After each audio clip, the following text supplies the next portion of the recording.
Άσουμε τώρα αυτά τα περίεργα, τις περίεργες διακυμάνσεις που παρατηρήθηκαν στις βάσεις. Είχαμε κατακρημνισμό στις παιδαγωγικές σχολές και σε άλλες σχολές και είχαμε άνοδο στις ήδη πολύ υψηλόβαθμες σχολές όπως είναι οι ιατρικές ή στρατιωτικές που έχουν φτάσει πλέον σε δυσθεώρητα ύψη. Θα το κάνουμε αυτό, το σχολιασμό και την ανάλυση, με την βοήθεια ειδικού βέβαια, τον οποίο θα μας συστήσει αμέσως η Μίνα Μαυρογιάννη. Μίνα.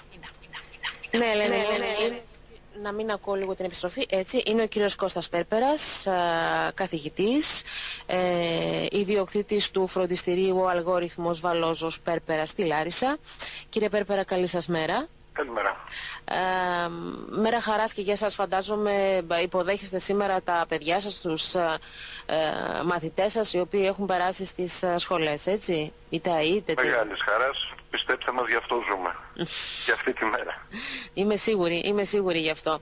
Λοιπόν, σας κάλεσα να μιλήσουμε για αυτό το ασανσέρ που παρατηρήθηκε στις φετινές βάσεις εισαγωγής, στην τριτοβάθμια εκπαίδευση, με τις ιατρικές σχολές να σημειώνουν άνοδο, με τις περιζήτητες νομικές να σημειώνουν πτώση, με την πτώση επίσης στα πολυτεχνικά τμήματα και τις οικονομικές σχολές, με το γκρέμισμα ουσιαστικά των παιδαγωγικών σχολών, την άνοδο των στρατιωτικών σχολών. Κάπως έτσι δεν διαμορφώνεται το σκηνικό?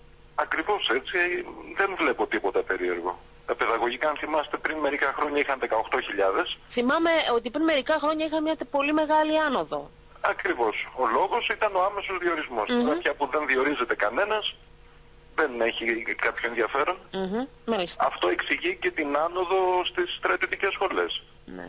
Έφτασε η Κάρον και η Ευελπίδων, πάνω από 17.000 θα πιάσουν την ιατρική, πιστεύω, του χρόνου. Άμεση αποκατάσταση είναι το πρώτο κριτήριο των ανθρώπων. Άρα λοιπόν τα παιδιά έχουν συνειδητοποιήσει πάρα πολύ καλά ότι το κυρίαρχο στοιχείο είναι τι κάνουν μετά το πτυχίο, έτσι. Έχουν προχωρήσει και ένα βήμα παραπέρα, πέρα από τον μεγάλο στόχο που είχαμε όλοι μας και το αντιλαμβάνουμε. Ναι, δεν ξέρω αν πρέπει να χαιρόμαστε για αυτό το πράγμα.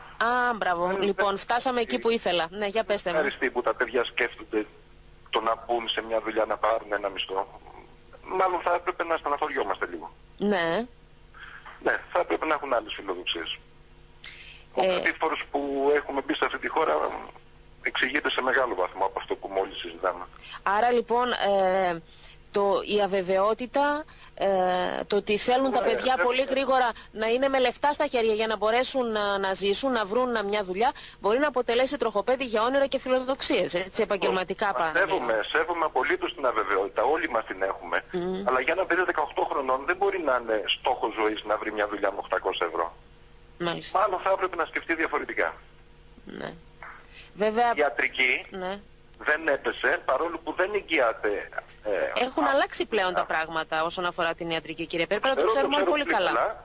Αλλά επίσης ξέρετε κι εσείς ότι υπάρχει η λύση της Αγγλίας, της Γερμανίας, που τα παιδιά το βλέπουν σαν διέξοδο. Ναι, βέβαια. Άλλος λόγος δυστυχίας, ξοδεύουμε ένα σωρό λεφτά να σπουδάσουμε γιατρούς για να πάνε στα αγγλικά νοσοκομεία. Θα ήθελα και αυτό να το σχολιάσετε κάποια στιγμή. Βεβαίως. Βλέπουμε αξιόλογους επιστήμονες, νέα και δυνατά μυαλά, τα οποία κατευθύνονται στο εξωτερικό. Οι καλύτεροι πηγαίνουν στο εξωτερικό. Οι καλύτεροι, βέβαια. Είναι περιζήτητοι στο εξωτερικό. Εξακολουθεί βεβαίως να αποτελεί όνειρο για μαθητές οι οποίοι έχουν υψηλές αποδόσεις, γι' αυτό εξηγείται και αυτή η άνοδος, έτσι. Φυσικά, δεν το συζητάμε. Τα παιδιά που μπαίνουν στις υψηλόβαθμες σχολές είναι ούτως ή άλλως χαρισματικά παιδιά. Το σύστημα, όσα στραβά και να έχει, να ξέρετε ότι εγγυάται ότι ο καλός θα μπει σε μια καλή σχολή και κυρίως εγγυάται ότι ο κακός δεν θα μπει σε μια υψηλόβαθμη σχολή. Τώρα καλός κακός βάλτε το εισαγωγικά, έτσι. Δηλαδή το γεγονός ότι βλέπουμε να εισάγονται σε σχολές μαθητές που έγραψαν, δεν ξέρω τώρα πώς ακριβώς υπολογίζονται και τα μόρια, πολύ χαμηλά, να το πω εγώ έτσι, πολύ χαμηλά. Υπάρχουν πολλές θέσεις και λίγη ζήτηση. Δεν ξέρω αν το προσέξατε φέτος, υπάρχει ΤΕΗ με 1500 μόρια. Ναι. Για να πάρει κάποιος 1500 μόρια πόσο πρέπει να γράψει δηλαδή? Ένα-ενάμιση. Ναι. Έχει νόημα κάτι τέτοιο? Είναι απλή αριθμητική. Έχει νόημα κάτι τέτοιο, κύριε Πέρπερα? έχει νόημα να υπάρχουν αυτές οι σχολές? Ναι. Μην αναρωτήσω κάτι. Ναι, Ελένη, βεβαίως. Δεν ξέρω αν μ' ακούει απευθείας, αλλιώς θα μεταφέρεις εσύ. Κύριε Περπέρα, αφού μου απαντήσετε σε αυτό, βέβαια απαντήσατε με το ερώτημα αν υπάρχει νόημα να υφίστανται αυτές οι σχολές, όταν στελεχώνονται, όταν μάλλον τις παρακολουθούν και τις ακολουθούν υποψήφιοι οι οποίοι έχουν γράψει 1 ή 1,5. Αλλά θέλω να ακούσετε λίγο και τη συνάδελφα από το Βόλο, την Ελένη τη Ραυτοπούλου. Ναι, Ελένη. Ήθελα να ρωτήσω, γεια σας και από μένα κύριε Πέρπερα, αν θεωρείτε ότι την καλή σχολή την καθορίζει τελικά η βάση της. Και το ρωτώ αυτό γιατί με αυτό το σκεπτικό θα έλεγε κανείς ότι οι παιδαγωγικές σχολές που βγάζουν τους δασκάλους που θα διδάξουν αύριο τα παιδιά μας και τους νηπιαγωγούς που έχουν καταβαραθρωθεί φέτος δεν είναι καλές σχολές επειδή έχουν χαμηλές βάσεις φέτος. Και αντίστοιχα, πριν από 4-5 χρόνια ήταν καλές σχολές που είχαν 17-18 μόρια. Δεν μπορώ να σας ορίσω εγώ τι είναι καλή σχολή και τι είναι κακή σχολή. Αν θεωρήσουμε ότι καλές είναι αυτές που εγγυώνται άμεση αποκατάσταση, τα παιδαγωγικά ήταν καλή σχολή και τώρα είναι άθλια. Σχολιάζω λίγο αυτό που μου είπατε. Ειδικά στο παιδαγωγικό φέτος έχουν δει άτομα με κάτω από 10.000 μόρια. Όπως πολύ σωστά είπατε, αυτοί θα είναι οι δάσκαλοι. Τι εκπαιδευτικοί θα είναι αυτοί, κύριε Πέρπερα? Θα είναι οι δάσκαλοι των παιδιών μας μετά από 10-20 χρόνια. Αλλά πέρα από ένα σχόλιο μπορείτε να κάνετε κάτι και στοιχείο? Όχι. Έχει τελειώσει το συγκεκριμένο σύστημα, λέτε? Έτσι, με αυτά τα οποία βλέπουμε έχει τελειώσει? Κοιτάξτε λίγο. Ή λόγια είναι και αυτό μόνο? Λίγο. Το σύστημα είναι το μόνο, κατά την άποψή μου, αδιάβλητο. Έχει στρεβλώσει σε ένα σωρό, η γνωστή φράση που όλοι λέμε και όντως έτσι είναι, πρέπει να αλλάξουν πάρα πολλά πράγματα. Ναι. Πρέπει να δούμε τέλος πάντων τι χρειαζόμαστε ως χώρα, να φτιάξουμε αυτές τις σχολές, να τους τελεχώσουμε με τους κατάλληλους ανθρώπους και τα παιδιά θα βρουν τον δρόμο να επιλέξουν. Όταν τα παιδιά δίνουμε αυτές τις επιλογές, τι να περιμένουμε δηλαδή? Πρέπει να το πάρουμε από την αρχή. Δεν φταίει το σύστημα. Δεν φταίει το σύστημα. Ή δεν φταίει μόνο το σύστημα. Το σύστημα, σας λέω αλήθεια, είναι ό,τι πιο αξιοκρατικό μπορώ να σκεφτώ. Και ξέρετε γιατί? Γιατί τα πιο πολλά παιδιά που διαβάζουν σίγουρα σε κάποια, να μην πω καλή, να πω υψηλόβαθμη σχολή, αλλά είναι σίγουρο ότι τα παιδιά που διαβάζουν λιγότερο δεν μπορούν να μπουν, δεν μπορούν να γίνουν γιατροί. Και εγώ ανησυχώ όταν ο γιατρός που θα χρειαστώ αύριο είναι ένας μαθητής που δεν διάβαζε, άρα και ένας φοιτητής που δεν διάβαζε. Ένας γιατρός που δεν διαβάζει φυσικά. Το ίδιο ισχύει, όπως λέγαμε πριν, και για τον εκπαιδευτικό που αύριο μεθαύριο θα μπει στην τάξη για να διδάξει τα παιδιά, αλλά και για οποιοδήποτε. Μα φυσικά. Άλλο... Και το ίδιο. Ξέρετε, συναχωριόμαστε πιο πολύ για τον γιατρό παρά για τον δάσκαλο. Ναι. Κακό αυτό. Μοιραίο. Νομίζω, βέβαια θα μου πει το γιατρός κρατά τη ζωή μας στα χέρια του. Αυτό εννοώ, ακριβώς αυτό, τίποτα άλλο. Ναι. Άρα λοιπόν να συνοψίσουμε, κύριε Πέπερα, τα βασικά σημεία της συζήτησής μας.